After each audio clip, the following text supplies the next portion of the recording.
Discovered my brother inherited the house behind my back. Dad said, "He deserves it. You were always the disappointment anyway." So I quietly stopped paying the bills. For weeks later, he texted, "Why is the power off? Fix it now.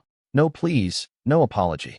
I simply retorted, "I, 32 discovered my inheritance was stolen when I found the property deed with my brother's name on it, sitting on Dad's kitchen counter like yesterday's grocery receipt."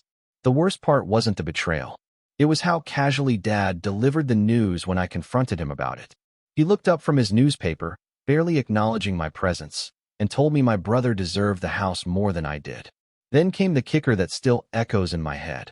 I was always the disappointment anyway, so what did I expect? 27 years of trying to earn his approval, and that's what I got. A dismissal, a shrug, a confirmation that everything I'd suspected about being the unwanted son was true. But here's what Dad didn't know. I'd been paying every utility bill for that house for the past 3 years. Mom died when I was 15, and Dad never recovered. He became a shell of himself, drinking too much and caring too little. My brother, being the golden child, moved across the country for his tech job and visited maybe twice a year. Meanwhile, I stayed local, checked on Dad weekly, and gradually took over his finances when his drinking got worse. It started small. Dad would forget to pay the electric bill, so I'd cover it. Then the water bill. Then the gas. Eventually, I was handling everything: mortgage payments, property taxes, maintenance, groceries, his medical bills. I set up automatic payments from my account and never thought twice about it. He was family. This was what you did. My brother knew none of this. In his mind, Dad was still the capable man who'd raised us, just with a few more gray hairs and a tendency to repeat stories. During his rare visits, Dad would pull himself together, hide the empty bottles, and play the part of the functioning widower. My brother bought it completely. I never told Dad I was covering his expenses. His pride was already shattered enough. I figured when the time came, we'd sort out the inheritance fairly. After all, I'd invested years of my life and tens of thousands of dollars keeping him afloat. How naive was I? 3 months ago, I stopped by Dad's place to drop off groceries and found legal documents scattered across his kitchen table. Property transfer papers. All signed, notarized, official. The family house, the one I'd been maintaining and essentially financing, now belonged entirely to my brother. I stared at those papers for a long time, my hands actually shaking. The house was worth around $400,000. More importantly, it represented everything I'd worked for, every sacrifice I'd made to keep our family intact. When I asked Dad about it, he didn't even have the decency to look guilty. He explained that my brother had called a few weeks prior, worried about estate planning and taxes. Dad had decided to transfer the house to him early to avoid complications. It made financial sense, he claimed. My brother had the stable job, the wife, the prospects for kids who might want to visit Grandpa's old house someday. And me? Well, I was 32, single, working a decent but unremarkable job in IT support. In Dad's eyes, I was the son who never quite measured up, the one who stayed too close to home, who never married, who reminded him too much of his own failures. When I pressed him about fairness, about my contributions, about the fact that nobody had consulted me, Dad got irritated. He told me the house was his to give to whoever he wanted. Then he delivered that crushing line about disappointment and desert. I left without saying another word. That night, I sat at my kitchen table with a calculator and 3 years' worth of bank statements. The numbers were staggering. Between utilities, maintenance, property taxes, and covering Dad's daily expenses, I'd contributed over $60,000 to keeping that house running. $60,000 my brother knew nothing about. I could have confronted my brother directly, could have demanded reimbursement or insisted Dad reverse the transfer, could have made a legal case about my financial contributions. Instead, I decided to let reality teach the lesson. The next morning, I called every utility company and removed my payment authorization. Electric, gas, water, trash, internet. Everything reverted to the original account holder.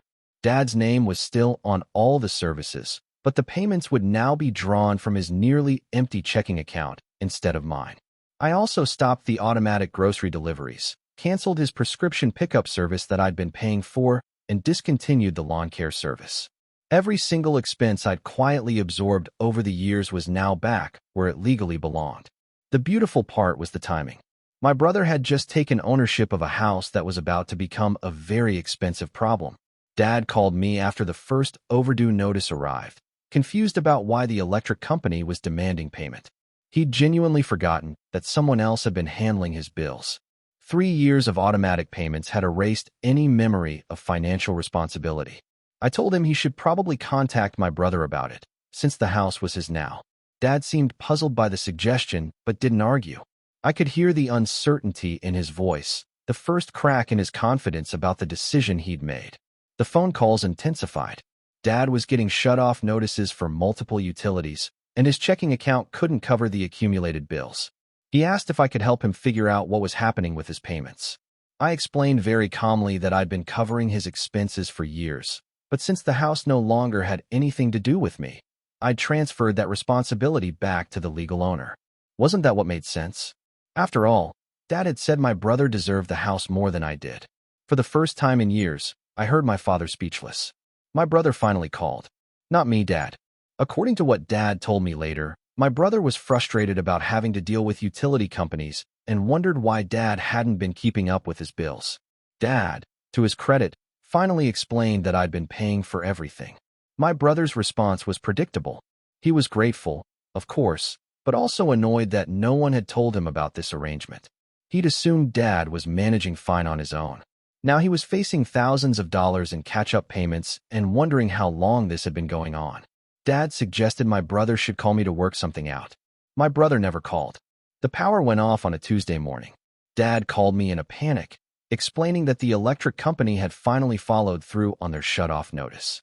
The house was dark, the refrigerator was warming up, and he didn't know what to do. 20 minutes later, my phone buzzed with a text from my brother. His message was exactly what I'd expected. Demanding, entitled, presumptuous. He wanted to know why the power was off and told me to fix it immediately. Not asked, told.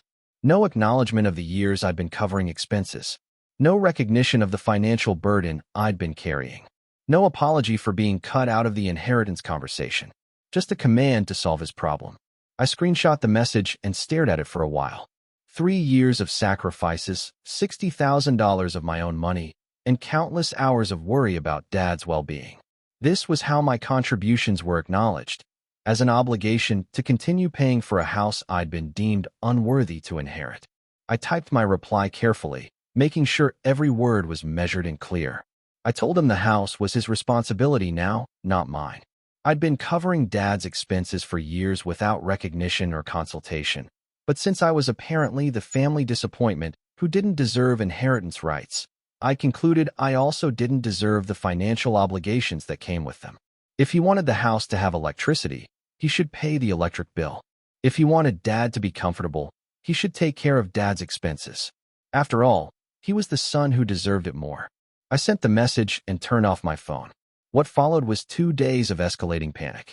Dad called my work phone. My brother apparently spent hours on the phone with utility companies trying to get service restored, and by Thursday morning, I had 17 missed calls and 43 text messages. The messages ranged from angry to desperate to guilt-inducing. My brother accused me of being petty and vindictive. He pointed out that Dad was suffering because of my actions. He reminded me that family should come before pride. Dad's messages were more heartbreaking. He finally seemed to understand the scope of what I'd been doing and how his decision had affected me. He asked me to call him back, said we needed to talk, admitted he might have made a mistake. But the most telling message came Friday evening. My brother, finally grasping the financial reality of his inheritance, asked if we could work out some kind of arrangement.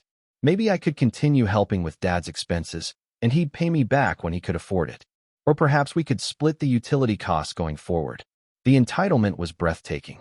Even faced with the consequences of his actions, he still expected me to solve his problems. Update 1. On Saturday, Dad asked me to come over to discuss the situation. When I arrived, I found my brother there too. Apparently, he'd driven in Friday night to deal with the crisis in person. The house felt different without power. Colder, darker, smaller somehow. Dad looked older than I'd ever seen him, sitting at the kitchen table with papers spread everywhere. Utility bills, bank statements, legal documents. The full scope of the financial mess was finally visible. My brother looked uncomfortable, fidgeting with his phone and avoiding eye contact. This was probably the first time he'd seen Dad's actual living situation. The cluttered house, the empty cupboards, the general air of neglect that 3 years of my maintenance had been hiding. Dad started by apologizing. He admitted he'd had no idea how much I'd been contributing and acknowledged that cutting me out of the inheritance conversation had been unfair. He seemed genuinely remorseful, but also confused about how to fix the situation now that legal documents had been signed. My brother's approach was different. He thanked me for everything I'd done, but then immediately started talking about solutions going forward. Could I help get the utilities restored while he figured out long-term arrangements? Could we set up some kind of payment plan for the accumulated bills? I listened to both of them for about 20 minutes before responding. I told them I'd consider resuming payments under specific conditions. First, the house transfer had to be reversed. Not modified, not shared, completely reversed. If my brother wanted to inherit the house eventually, he could discuss that with Dad after demonstrating he could actually take care of it and Dad's needs. Second, I wanted reimbursement for every dollar I'd spent over the past 3 years. Not a payment plan, not a promise to pay back when convenient, immediate reimbursement. I'd kept meticulous records. Third, any future arrangements regarding Dad's care or the house required my input and consent. No more decisions made behind my back. And finally, I wanted a written acknowledgement from both of them detailing my contributions over the past 3 years. Not for legal purposes, but for the record. So there would never again be any question about who had been supporting whom. My brother's reaction was immediate and negative. The reimbursement amount was unreasonable. He couldn't afford $60,000 up front, and reversing the house transfer would create tax complications. He suggested we find a compromise that worked for everyone. I told him the terms weren't negotiable. He could accept them, or he could figure out how to maintain the house and care for Dad on his own. Those were his choices. Update 2. That's when my brother finally lost his composure. He accused me of holding Dad hostage over money. He called my demands extortion and said I was punishing an old man for decisions that weren't entirely his fault. He pointed out that Dad had been drinking heavily when he made the house transfer decision and suggested I was taking advantage of the situation. But then he said something that revealed the truth behind his anger. He'd been planning to sell the house. Not keep it for sentimental reasons, not preserve it for future grandchildren, not maintain it as a family asset. He'd inherited a $400,000 property he intended to liquidate for cash, and my demands were threatening that plan. Dad's face went white when he heard this. The illusion that his golden son cared about preserving the family home crumbled in real time. Everything my brother had said about deserving the house more, about having better prospects for the future, about being the responsible choice, it was all justification for a quick cash grab. The room went silent for a long moment. Then Dad asked my brother directly if he'd been planning to sell. My brother's response was defensive and telling. He said he hadn't made any definite decisions, but the house was worth a lot of money, and he had his own financial obligations to consider. Student loans, mortgage payments, his wife's medical bills from a surgery last year. The house could solve a lot of problems for his family. Dad asked what would happen to him if the house was sold. My brother suggested Dad could move to a smaller place, maybe a nice apartment or assisted living facility. Somewhere easier to maintain, with fewer stairs, closer to medical facilities. Wouldn't that be better for everyone? I watched my father's face during this exchange and saw the exact moment he realized he'd been manipulated. His golden son, the successful one who deserved the inheritance, had been planning to cash out and warehouse Dad somewhere convenient. Dad stood up slowly, his hands shaking with either age or anger. He told my brother the conversation was over and asked him to leave. When my brother started to argue, Dad's voice got harder than I'd heard it in years. He told my brother he'd made a terrible mistake, but it was his mistake to fix. The house transfer would be reversed immediately, and if my brother had a problem with that decision, he could discuss it with a lawyer. Then Dad turned to me and asked what I needed him to do to make this right. I told him we'd start with getting the power turned back on. Update 3. 6 months later. The legal paperwork to reverse the house transfer took 3 months and cost Dad $1,500 in attorney fees. My brother contested it briefly, but his lawyer apparently explained that he had no legal standing to keep property that had been transferred through questionable circumstances. I was reimbursed in full from the proceeds of Dad's retirement account. It hurt his savings, but he insisted it was the right thing to do. He also established a joint checking account with me for household expenses, ensuring I'd never again be carrying costs invisibly. My brother and I haven't spoken since that day in the kitchen. He sent a few text messages over the months, mostly trying to justify his actions or blame me for destroying family relationships. I never responded. Some bridges aren't worth rebuilding. Dad's health has improved significantly. Funny how much better someone can function when they're not drinking themselves to sleep every night out of guilt and self-loathing. He started attending AA meetings and joined a senior center that provides social activities and meal programs. For the first time in years, he seems to have reasons to get up in the morning. The house is mine now, legally and officially. Dad updated his will with proper legal counsel, and there's no ambiguity about inheritance anymore. When the time comes, I'll be prepared to handle his care and his affairs without surprise interventions from family members who suddenly discover their concern. People keep asking if I feel bad about how everything played out. They suggest I was too harsh, too unforgiving, too willing to sacrifice family relationships over money and pride. But this was never about money or pride. This was about recognition, about fairness, about not being taken for granted by people who only valued my contributions when they stopped receiving them. For 3 years, I'd been the invisible son holding our family together. I'd sacrificed my own financial security and personal time to ensure Dad was safe and comfortable. I'd done it without recognition, without gratitude, without even acknowledgement. When Dad decided to reward my brother for his absence while dismissing my presence as disappointment, he revealed how little my efforts had meant to him.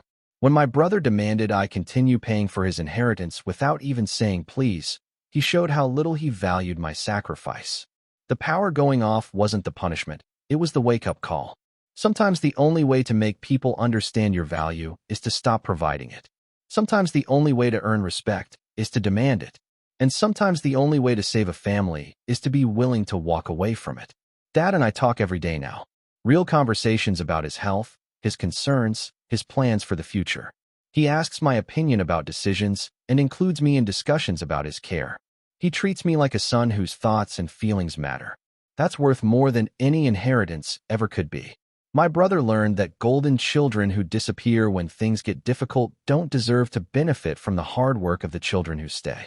Actions have consequences, even when those actions involve family. And I learned that sometimes the people who call you disappointing are really just disappointed in themselves. The house still needs work, Dad still needs care, and there are probably more difficult conversations ahead. But now we're facing those challenges as a team instead of me carrying everything alone while others make decisions about my life without consulting me. That's not revenge, that's justice. And justice, it turns out, feels a lot like coming home.